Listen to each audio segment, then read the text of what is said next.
Good to see everybody.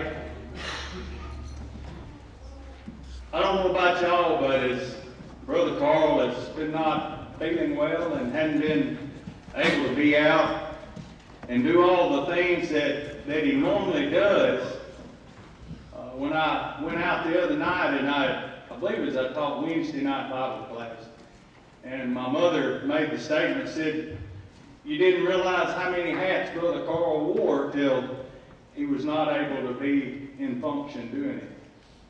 We take things like that for granted sometimes.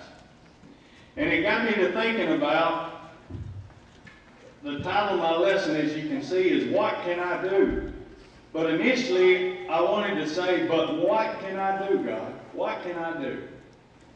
Sometimes, we use so many different excuses when we're asked to do things. We'll say that, "I'm too busy. I can't do that." Ernie Lawson always told me that if you want somebody to do something, go to the busiest person you can find. Said, because that's the reason they're busy. They will do it. They'll step up and do it. Someone that has nothing to do will probably tell you no. So, and we have a lot of doers here at this congregation. It takes men and it takes women to make the congregation run. You think about in the last month or so, evidently Adam had the same thought, because Adam is the one that takes care of our sign out there. And if you haven't noticed, he said, "Do you use your talents for God?" And he put this up, maybe a week ago?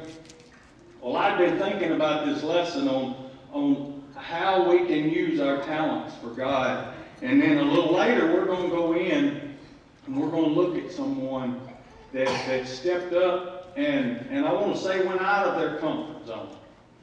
I'm going to use my mama again. I remember her saying that the first time she was ever asked to sing at a funeral, she was evidently probably a teenager, if I remember right.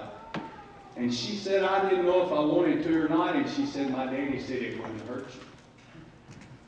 My mother is saying it, no telling how many funerals. But if she had said no that one time, she might not have ever done that. That's just one example for us. We have so many that step up and are teachers in class and participate in the worship service.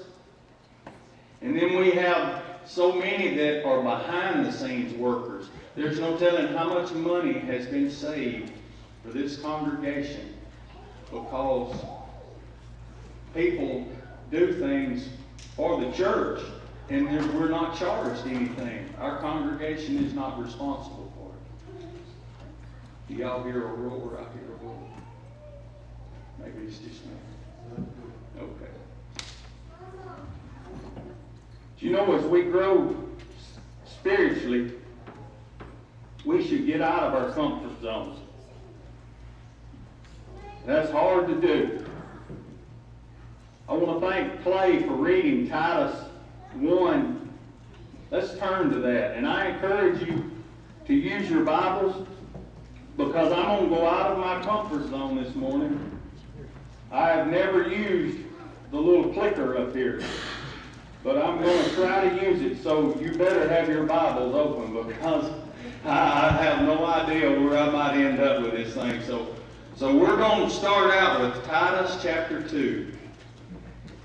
And we're going to read verses 1 through 8. But as for you,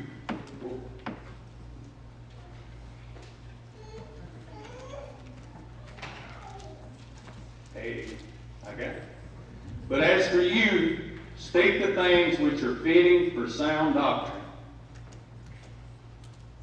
Older men are to be temperate, dignified, sensible, sound in faith, in love, and in perseverance.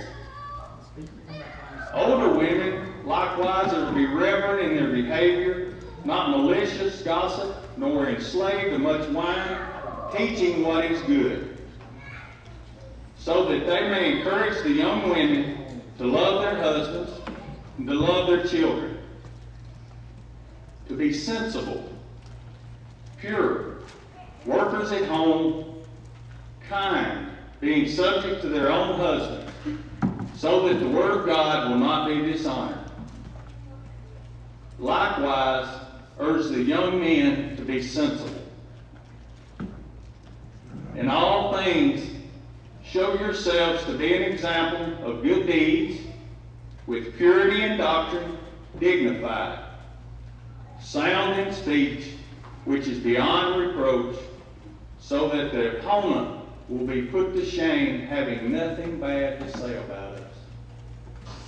Now, as we read these 8 verses,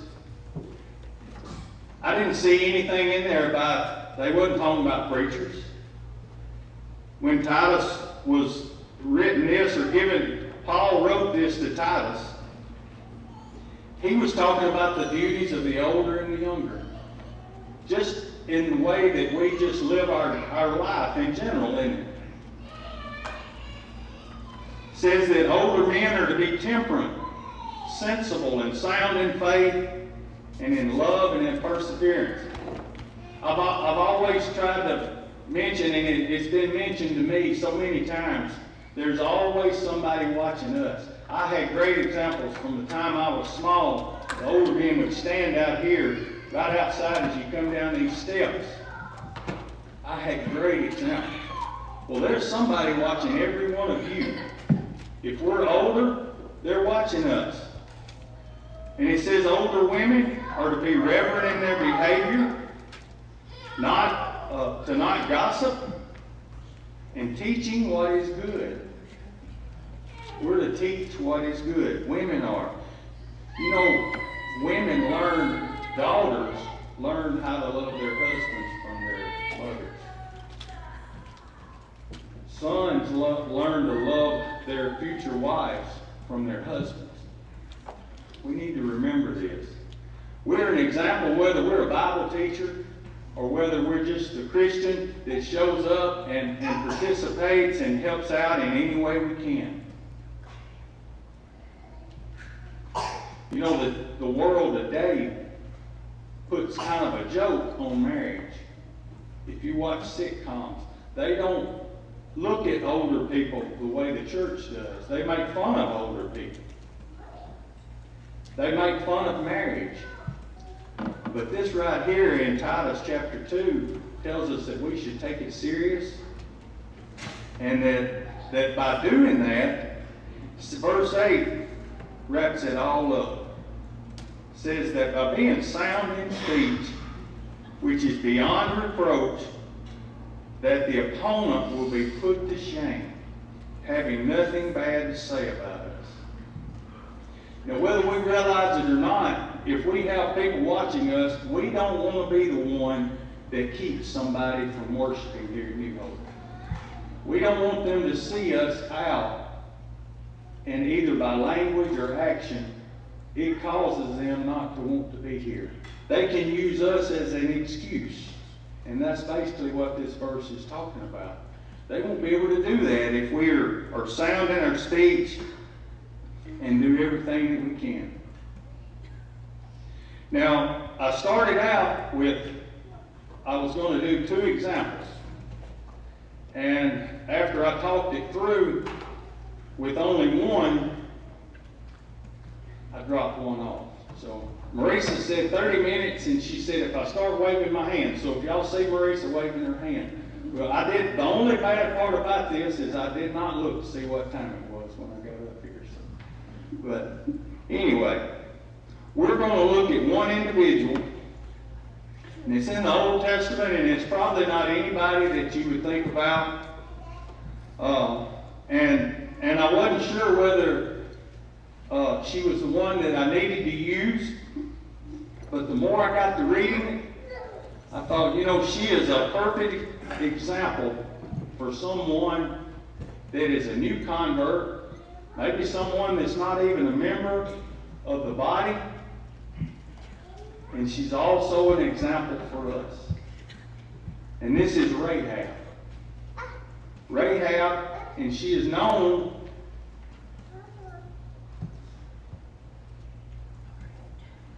okay, Ann. I'm going to let you fix that. Then when we get over to Joshua chapter 2, maybe I can take that over again. There, she's already got it. Before we get into the chapter, I've got this little Haley's Handbook, and this was given to me by Mr. Jerry Brown and Joy Brown. My graduation, this thing is an antique, 1985 model is when this was given to me. And it's written in there. But anyhow, I've used this thing so many times. But I'd just like to read, and it gives us a little background on Rahab. It says, Rahab had heard of the miracles wrought on behalf of Israel, and had become convinced that Israel's God was the true God. And when she met the spies, she decided at the risk of her life to cast her lot with Israel and their God. She may not have been as bad as the word harlot now implies. And I went back and looked at some more commentaries, and they said that the word harlot is even interpreted as an innkeeper. So she had a house, and she had people that actually stayed in her house. So they said, I don't know that for a fact, but that's what some of the commentaries said.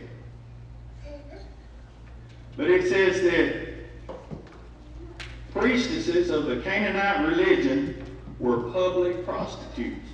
Her profession was considered by the people among whom she lived as honorable and not disgraceful, as it is now among us. Rahab married an Israelite named Salam. Caleb had a son named Salam. And this is in 1 Chronicles 2:51. And it may have been the same one. If so, then she married into the leading family of Israel. She thus became ancestor of Boaz, David, and of Christ. And she is named among the heroes of faith. So we get a little background on Rahab. And we see that even though what we consider her life turned out very different because of the beliefs and the actions that she took.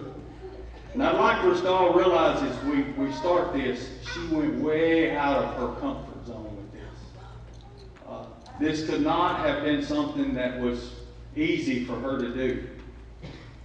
But as we see in verse 1, it said, Then Joshua the son of Nun sent 2 men as spies, secretly from Shittim, saying, Go view the land, especially Jericho. So they went and came into the house of the harlot, whose name was Rahab, and lodged there.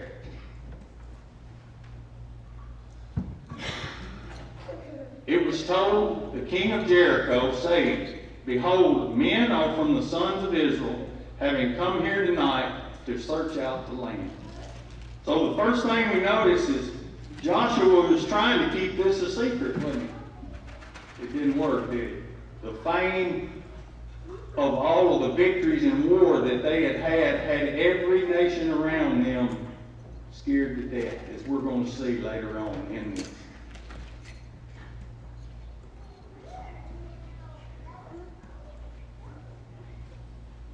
Verse 3. And the king of Jericho sent word to Rahab, saying, Bring out the men who have come to you, who have entered your house, for they have come to search out all the land. So we see here that Rahab, or the king, has sent officers to Rahab's house, or has sent men anyway. He sent word. And he sent them there to seize the 2 spies, to take them in, to try to stop this before it gets started. And we see that Rahab is a quick thinker, isn't she? As we're going to read here in just a minute. She is quick on her feet. Now that's something that I am not. Sometimes when I need to think quick and it needs to come out of my mouth, it turns into a bunch of mush. But Rahab was not that way. Verse 4. But the woman had taken the two men and hidden them, and she said, yes, the men came to me, but I did not know where they were from. Now we see in verse 4 that Rahab has already made her decision to which side she's on, hasn't she? She's already decided. She has heard about what has happened. So she's decided, I'm going to risk my life for these men because I know what they have done to every city that they have come upon. So we see that she has made that decision. And then because she hides the two men, I don't know if you would call it a lie, or I don't know how you would describe this, but she deceives the men that come looking for the king, for the spies, doesn't she? She says, yeah, they came to me, which is the truth. She said they came. But at that time, we're going to find out they wasn't actually in her house. But she said, I do not know who they were. So maybe if she didn't know them by first name, she could actually say, I don't know who they are, where they come from. Verse 5. It came about when it was time to shut the gate at dark that the men went out. I do not know where the men went. Pursue them quickly, for you will overtake them. We see here that she's trying to get them away from her. She wants to get them away from the men, the two spies. So she says, before the gate shuts, y'all need to leave and y'all go find them. Pursue them and you'll overtake them. You'll be able to get them. But you need to leave right now. She's wanting them out of her house. Verse 6. But she had brought them up to the roof and hidden them in the stalks of flax, which she had laid in order on the roof. So see, they wasn't in her house. She lived, and it describes it. I looked in and it showed some pictures actually of where they have went in and kind of archaeological things, and they have showed how these walls are made. She lived in the outer wall of Jericho. So she was right there, and on the roof, they had put flax there, and they used the flax, from what I understand, they used it to make their clothes, and they used it for all different purposes. So it had been stacked there, and she had brought them up there and hid them in that flax and laid it down. So when she tells them that they're not in her house, they're not, they're on her roof. Verse 7. So the men pursued them on the road to Jordan to the fords. And as soon as those who were pursuing them had gone out, they shut the gate. Now, can you not just imagine that Rahab goes, they're gone. I have, so far, I have kept them away from these two spies. They had come. She's so relieved. And verse 8 says, now before they lay down, she came up to them on the roof. Now we're going to find out. Rahab has had a purpose for hiding these two men. And we're going to find out what it is. She has something to ask them. Verse 9 said, and she said to the men, I know that the Lord has given you the land, and that the terror of you has fallen on us, and that all the inhabitants of the land have melted away before you. The word of the children of Israel had already got to her city, and it had done got there. And she said, I know that the Lord has given you this land. You're going to take it. She said, I have no doubt that you're going to take this. And she said, because of that, the terror of you has fallen on all, not only her, but said the terror of you has fallen on all of us. So this tells the spies, that the whole city knows of them, but they are scared to death. They know what has happened.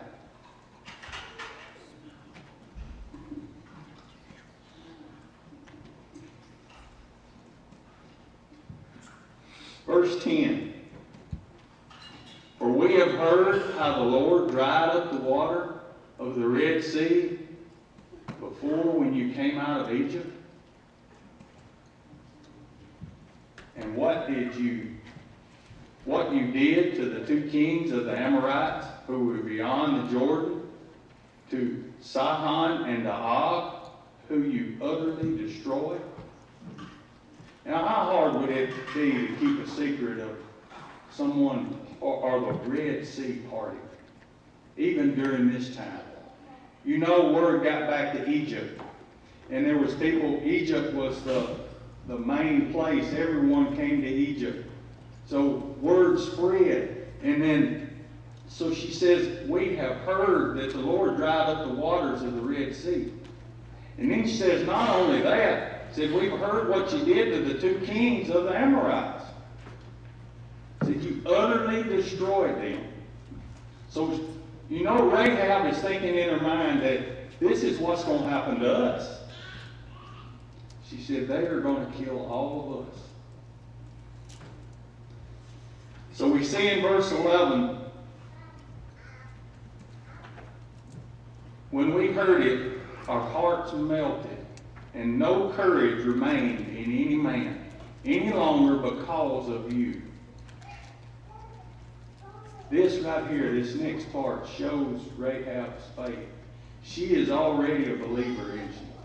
For the Lord your God is God in heaven above and on the earth beneath. She realizes that the God that they worship is the true God. And she had no doubt in her mind that if God had sent them there to spy out that land, to take it, that it was going to happen. Verse 12. Now therefore please swear to me by the Lord, since I have dealt kindly with you, that you also will deal kindly with my father's household, and give me a pledge of truth. Now we see this is where Rahab had a reason for hiding the spies, for taking this chance on doing this. But if you'll notice, she wasn't just worried about herself. She was also concerned for her family. She was worried about them. And spare my father and my mother and my brothers and my sisters with all who will belong to them, and deliver our lives from death. So she realized that they were going to die. And she said, you know, because I've done this good thing for you, how about you, when you just come in and destroy this city, you take care of me and my family.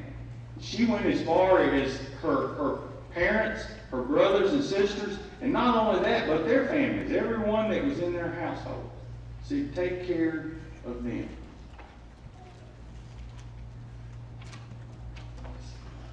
So the men said to her, okay, said, our life for yours.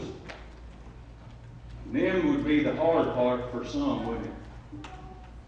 If you don't tell this business of ours, how hard is it not to tell things? You know, I don't know about y'all, but Cody knows this. Me and Cody work at the same place. You can tell one thing at work, and before he gets back around to you, there might be a little bit of what you initially told, but there's a whole lot of everything else. She had to be quiet. She couldn't tell anyone. And I was wondering if she told her family. Because, you know, the broader you make that circle that you tell, the more chances it is to leak out.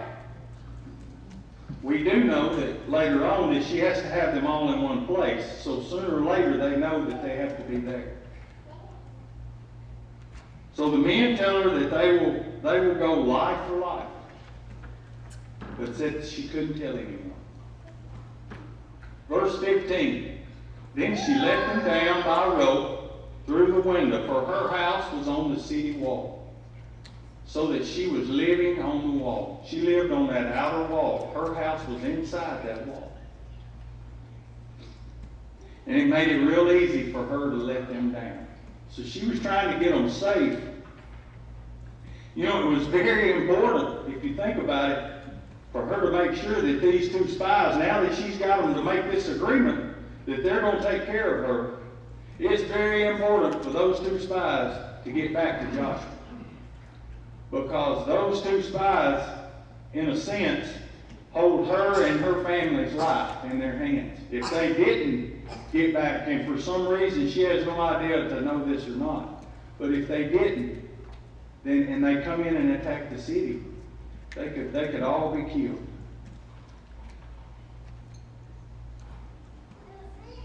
She said to them, "Go to the hill country, so that the pursuers will not happen upon you, and hide yourselves there for 3 days until the pursuers return.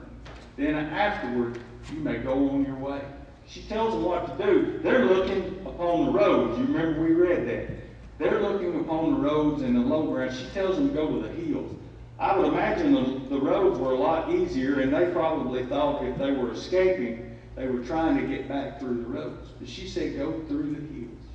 Go to the hills and stay.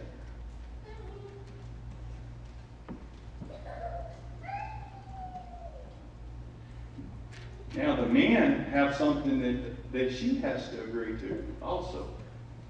The men said to her, "We shall be free from this oath to you, which you have made us swear to, unless, when we come into the land, you tie this cord of scarlet thread in the window, through which you let us down, and gather yourself into the house of your father and your mother and your brothers and all your father's household."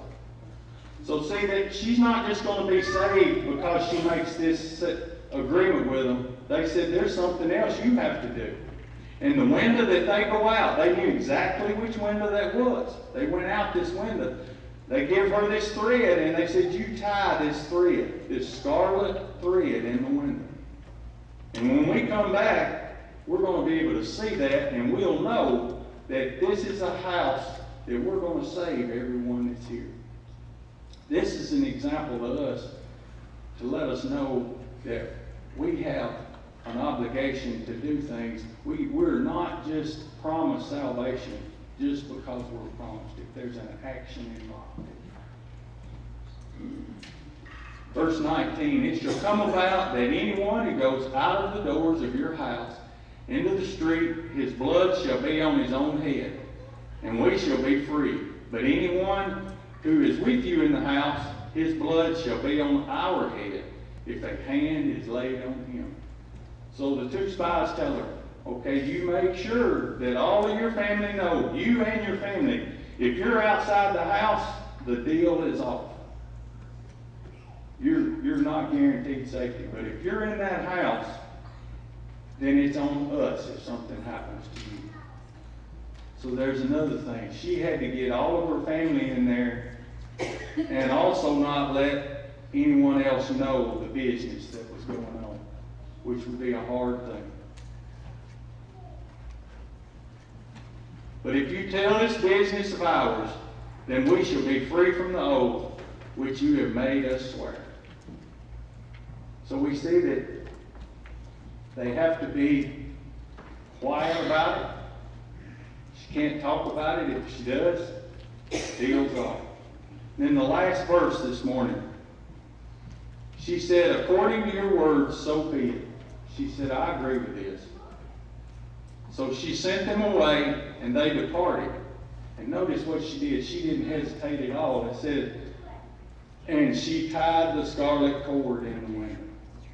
She did not wait.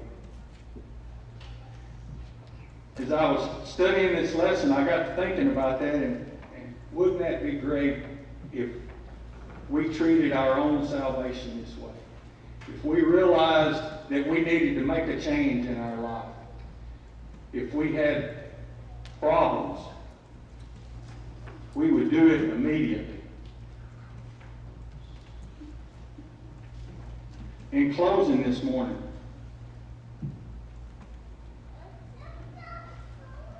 I'd like for us to look at 2 Corinthians chapter 6.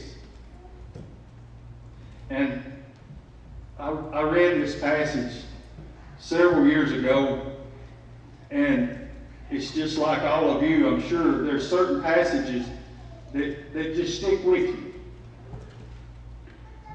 Verses 1 through 4 of this.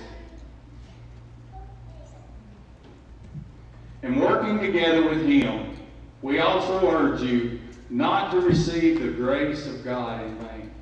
You know, God has given us so much, and he has offered his Son for our salvation. And we do not need to take that in vain. Don't take it for granted. For he says, at the acceptable time I listened to you, and on the day of salvation I helped you. Behold, now is the acceptable time. Behold, now is the day of salvation. We're not promised tomorrow, are we? No matter how many years any of us have lived, there's no guarantee. Today is the day of salvation. I heard Mr. Ernie Lawson say in a young adult class one time, or college age, I think is what it was called then. You know, in a sense, the day you die is your judgment day.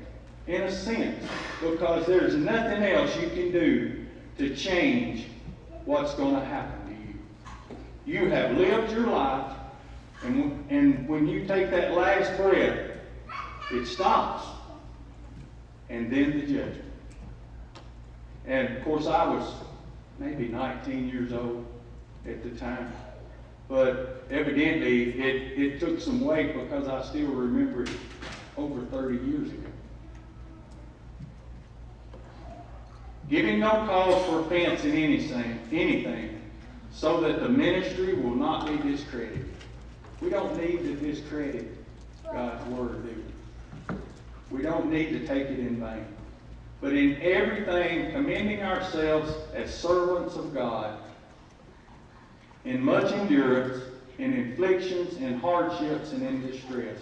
Now, Paul is talking about all of the things that he has gone through in this chapter a little later on. But you know, all of the hardships and all of the distress we have becomes so much easier if God is part of it. If he is the one we look to, we can handle things so much easier. You know, I hope if anyone has a need this morning, if you've never been baptized for the remission of your sins, and you need to, then today is the day of salvation.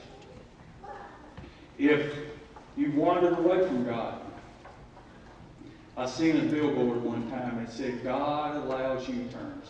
Thank goodness for that. And God does allow U-turns. So if you need to make a U-turn this morning, just come as we stand and as we sing.